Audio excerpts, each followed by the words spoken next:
আগরতলা বামুটিয়া সড়কের বামুটিয়া বাজার সংলগ্ন এলাকায় একটি ম্যাজিক এবং অটোর মধ্যে মুখোমুখি সংঘর্ষ ঘটে। এই দুর্ঘটনাতে অটো চালক আহত হয়েছেন। ওনাকে উদ্ধার করে নিয়ে যাওয়া হয় জিবিপি হাসপাতালে। বৃহস্পতিবার আনুমানিক 3:30 নাগাদ সংঘটিত হয়েছে এই দুর্ঘটনা।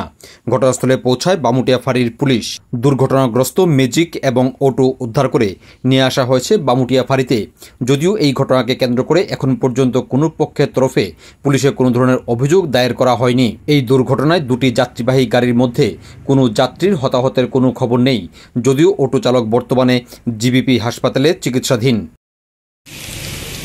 আমাদের সিন্ডিকেটের একটা গাড়ি তোমার কালীবাজার থেকে বাড়ির দিকে যাওয়ার পথে তোমার তালতলার দিকে একটা মিউজিক আইছে, তাইনের সামনে বাড়ি দিছে মাত্র হেভি স্পিড আসতো মিউজিক গাড়িটা, তাইনের সাইকেলে যাইতেছে সামনের মধ্যে একটা বাড়ি দিছে পরে তোমার তাইনের তো পুরা হয়ে গেছে, অজ্ঞান হয়ে গেছে।